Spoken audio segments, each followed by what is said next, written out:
For generations, some of the most productive, creative, and successful Americans have come from small communities and rural places. What takes place on the plains of Nebraska is no exception to this rule. This is because, while it is no means perfect, rural schooling offers opportunities that are uniquely special. In this video, we will show you some remarkable examples of schooling in rural America. By any standard, the teachers you will see are making learning exciting and relevant. The parents and friends of these students are proud and pleased of what they have seen from School at the Center. Watch what we have to show you. You will see a new force in rural education in Nebraska.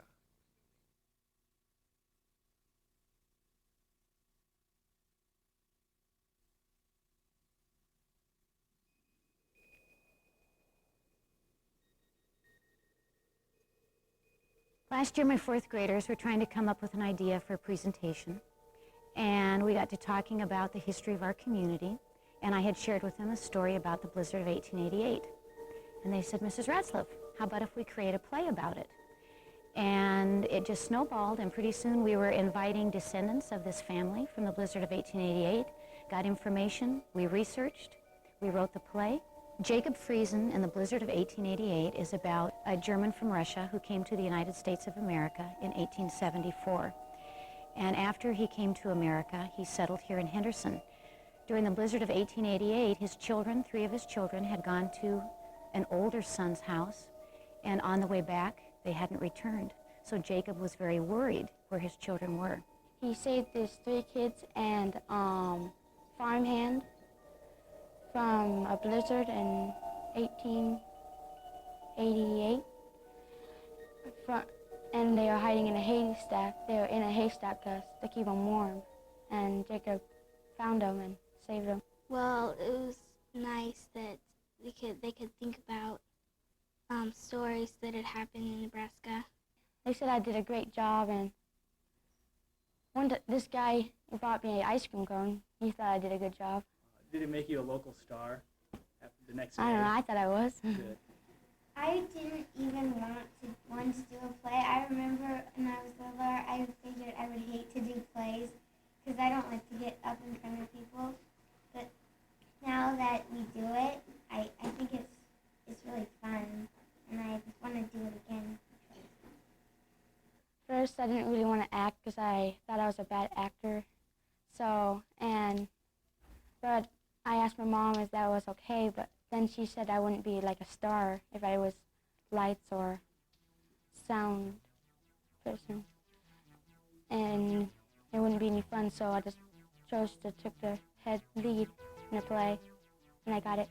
Jacob and Anna their children had went to just go visit, and they might have never seen their parents again. It's kind of different to actually know that actually did happen, because usually you just see that in movies and stuff like that, but this time you really know that it did happen. It was hard to get all the people to get there. We made posters, we put it on TV. When we were deciding what play we decided on the Blizzard of 1888, we didn't know diddly squat about it, and then we did it for 2 months, and then we learned all this stuff about Henderson's history and everything about Jacob and Anna and most of it. And then it's still stuck in my mind, it's fresh in my mind. And we found out in my classroom that there were descendants of Jacob and Anna, and some of these children were related to the 3 children that had been saved in the haystack. Jacob wanted to save those kids. Some of the people in Henderson, a lot of the people in Henderson wouldn't even be alive. We were gathering information, and we invited Marion Friesen to come into our classroom. And Marion Friesen is a great-granddaughter of Jacob and Anna. And she shared with the children about her past and what she remembered of her great-grandparents. And she brought a special surprise that day. She had a beautiful gold watch, showed it to the students, and she opened it up, and on the back was engraved, Jacob Friesen. I felt very proud to be a member of that Jacob and Anna Friesen family the day I saw the 4th graders do their play at school. I think it's important for children to understand who they are and where they come from. And I think that we're like a history book. Unless we tell our stories, we're like a library that's going to be burned, or it'll be done away with when we die.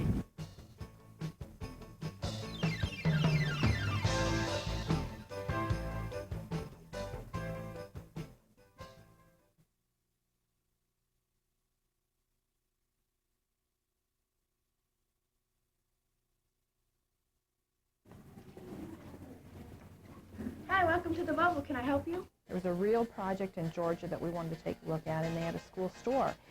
And of course, Jennifer's immediate response was, oh, we've got to do this, we've got to do this. Well, the entrepreneurship class is set up for students to learn how to gain the business skills of writing a business plan.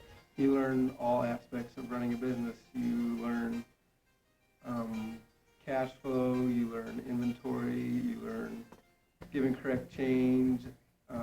We had to do all the aspects of the business. We had to order inventory, we had to keep inventory, we had to do all of our accounting records, we had to keep track of the money. Surveys and do product descriptions, do price checks, do the marketing.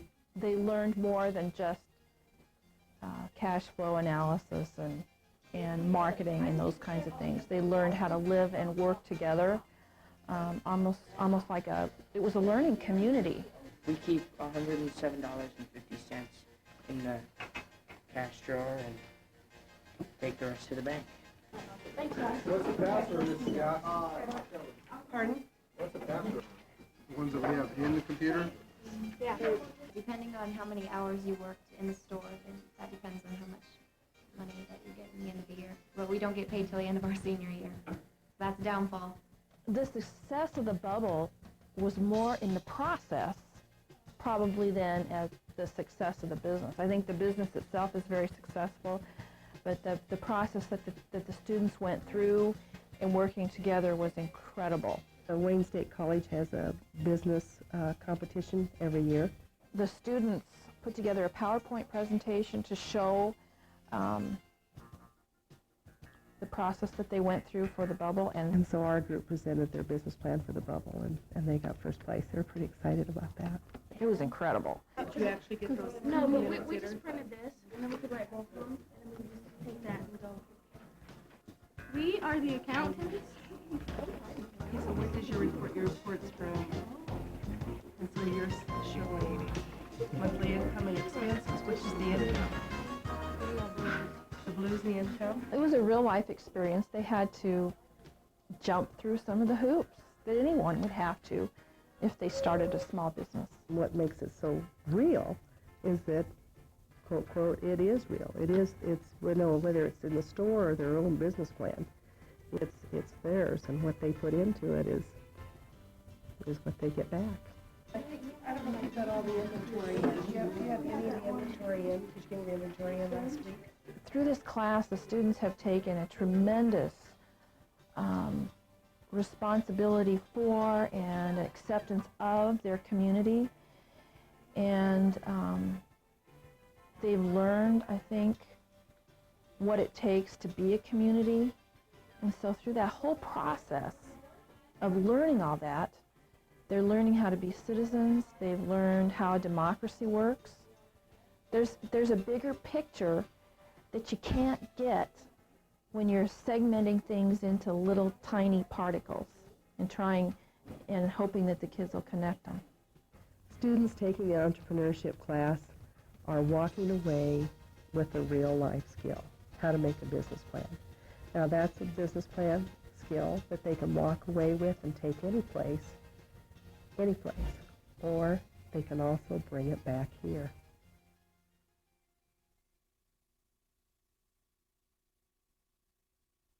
Our Newsroom 101 project out of South Platte High looked into the issue this week.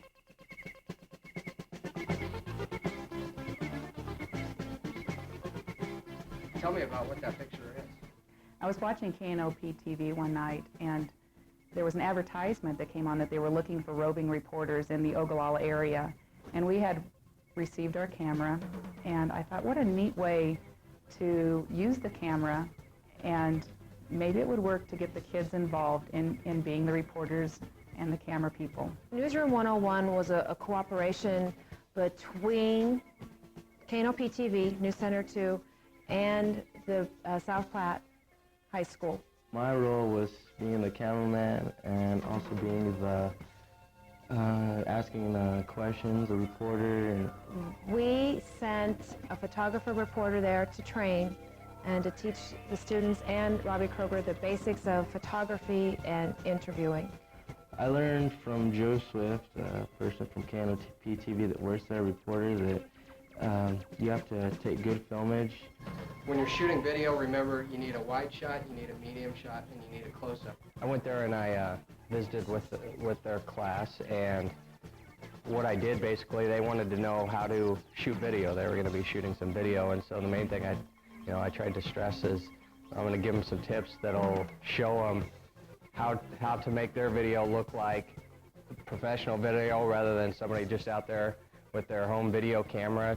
In the Newsroom 101 project, the students not only learned how to operate a digital video camera, but they learned interviewing techniques.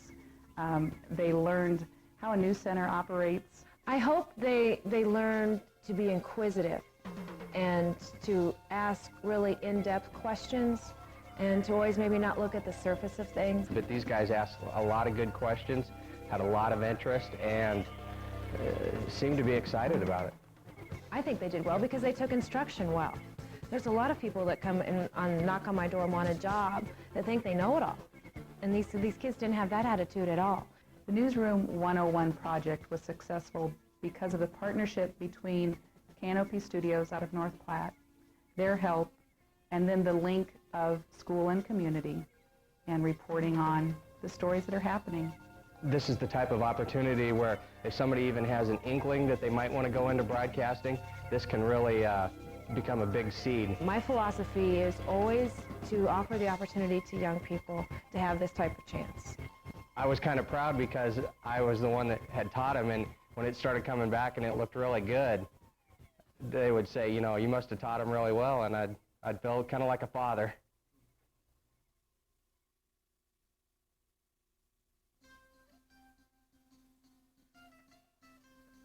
My name is Mitch Osborne, and we're out at the Olson Nature Preserve, and we're standing on the bluff, the top edge of the Oaks, place where the sandhills literally run into the eastern part of the state.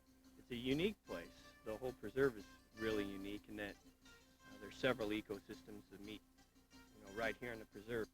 I guess what's unique about the preserve is right now we're standing by a blowout by the easternmost part of the sandhills, and we're standing by oaks, which normally don't grow there. When we got about here, it was really neat being able to see the entire scope of things and how it all converges together in one spot. We've used the GPS, which uses the satellites in the sky, and they make 3 of them make an angle, a triangle, and they shoot it down, and they get it. And this is the antenna, and they get it, and they'll get the exact location of the Earth where it's at, and then we track it all down, and we put it on a computer and program it in and make a map out of it. So if like somebody else wants to come out here, we board oaks in the oak grove, and if they want to come see the 120-year-old oak, they can take the GPS system and they can go the exact degrees and find the exact same tree that we bored. Since we have a GPS and we have an accurate map, we're going to try to make a map, like a clickable image, and you'll be able to click. If you wanted to see what's in the sandhills, you'll be able to click on an area of the sandhills on the internet, and we'll show pictures common to that area. And we're also going to try to we have a database on the computer now. We're going to try to convert that to a web page so people can have a dichotomous key and a flora catalog on the computer. And we're going to do that with the majority of the really common plants that we have pictures of, and then hopefully we'll be able to make a CD with all of the ones we've collected. I guess I like the fact that we're trying to preserve it for future generations, because I know my parents talked about, it used to be like this, and now we're trying to bring it back to the natives so that more people, so that future generations can know what it was like. So the time taking them all and getting it organized, and putting them onto the website, digitizing all the pictures, that takes a lot of time. So we'll run out of time before we run out of things to do. Well, the first year we did summer class, I didn't know exactly what I was getting into. It was college credit, basically, is why I was taking it. And then when we got out here, it was a lot more exciting than I thought it would be, and you really learn a lot about ecology and the types of plants that we have. I can now tell a sedge from a grass, and I can tell various families of plants. And then this year I was really excited because we were going to be able to use the global positioning system. I don't know, my favorite has to be seeing everybody in long sleeves and jeans, flannels, hats, in 100-degree heat index, and we're all standing around, sweating to death, doing studies and slapping mosquitoes, and that had to be pretty crazy to look at just as an outsider. I want to go into science. I really like doing this, and I learned a lot, so I think it's something I'll probably do for the rest of my life.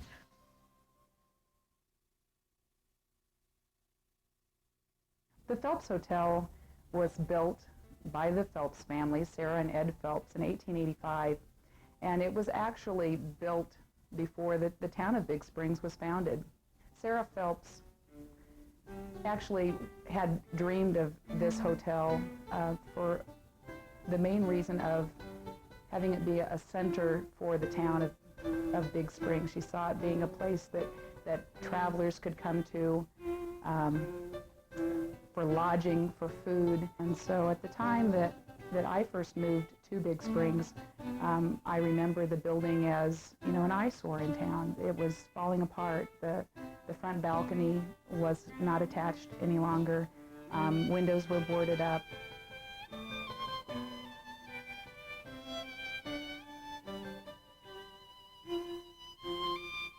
The project started from I guess my realization that kids didn't have a clear understanding of their community. What happened, I was on the school revitalization team. There's, I think 6 members of us, and Max decided to adopt a room. And so I helped with the sophomore class, who I was sponsor of that year. But the junior class decided they were just going to do a room and adopt that themselves and provide all the funds for it. And some of the students came down and did the work on it. I helped with the fundraising, and we sold peaches for that. And I didn't help much with the restoration of the rooms, but my mom, she did help with some of that. Adopt-A-Room was the one that really paid off. They really did help us a lot. And then when we repainted the outside of the building, 35 people showed up to help paint that day. And we at 8:30 in the morning we started, and at 3:30 in the afternoon, while we'd had the first coat of paint on, and it was really a wonderful sight to see that many people out there with paintbrushes. Industrial art students at South Platte High School were involved in creating the sign. There was not a sign on the Phelps Hotel, and students took old photographs and recreated the sign and did an excellent job. And all we had to work from was basically a newspaper clipping. So we kind of had to go down and measure the building and establish a scale, and then take that. They had to take from that picture, try to recreate the size and everything from the sign. So the drawing class, the computer drawing class, did that. And then from there, the construction class built this sign. One of the things that I noticed when I was teaching about 15 years ago is that a lot of students wanted to get out of their communities. It seemed like if they were told, if you want to be something, you need to get out of your community and make something of yourself. And that really bothered me, because I told kids, you know, I chose Big Springs to live in. I chose it very carefully, not just because this is the only place I could find employment, because it looked like an excellent place to raise my family. And I think it got kids thinking about sense of place. And this project, to me, just kind of was a way of culminating that community spirit and community pride. The community was, I think, in a sense, surprised that we could carry through, and the students and the school that was involved in it would put that much time and effort into that particular building there. And of course, I think it's a source of pride for the community today. Yeah, being a student and doing this project, it helped a lot. I mean, it got me involved in the community, and I mean, I learned a lot about the hotel, learned a lot of history about it while I was doing this. Oh, I think that it was something different. I mean, that's, and the students, I think, enjoyed that, because it was, you know, rather than, it was a little different curriculum. And they could, you know, start out and problem solve on the size, you know, and figure out what the shapes and everything, all of it was, and then to turn around and actually build it. And then you get to hang their work downtown. I mean, everybody that drives by, you get to see the sign. And it's important for the kids to get involved in the community so they can come back you know, years from now and say, geez, I was part of that, look what we did, you know, and help the community out. The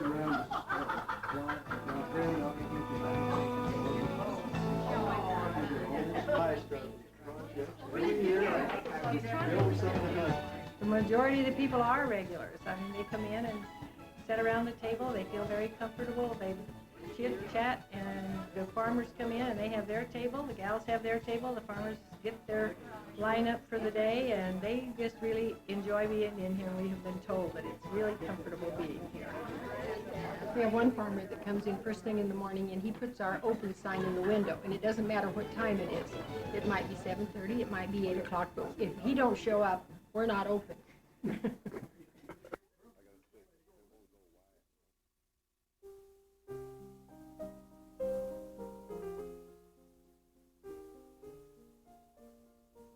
You have seen innovative learning at Heartland Community School, at Wakefield, at South Platte, and at Albion. School at the Center works directly with 18 other school districts in rural parts of Nebraska, providing growth, opportunity, and encouragement for teachers.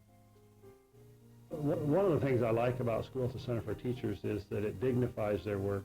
It basically says to teachers, you are very smart and you know what your students need. You also know what is important in your community. And it's up to you to invent curricula that engage students in real problems, things that you have some passion about yourself.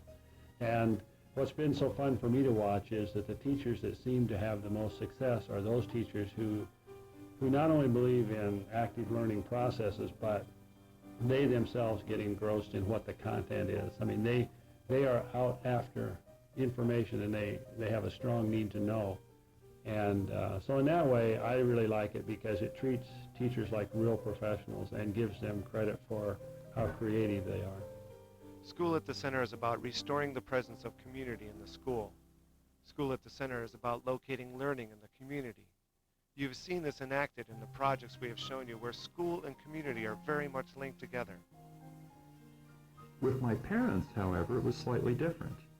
Not slightly, it was extremely different. In the 50s, my mom went to the same one-room schoolhouse as my grandparents did, up to the 8th grade.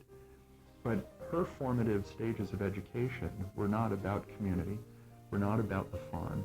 Rather, it was how you perform well enough in kindergarten through 8th grade in order to get to high school, and high school as a way to get out of your community.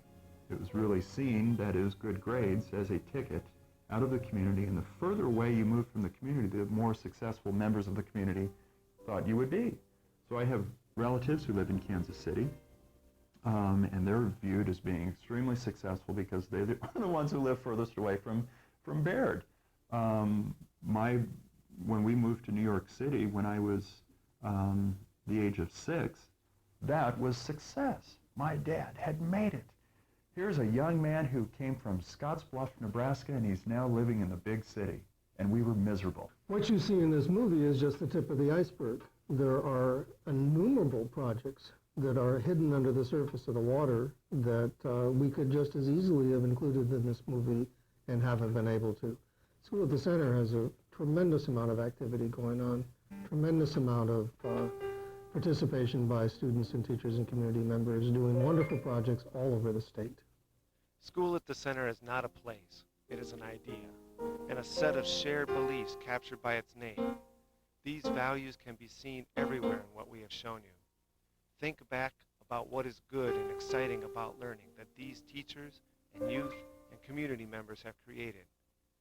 We believe that schools and communities are well served by the power of this kind of learning.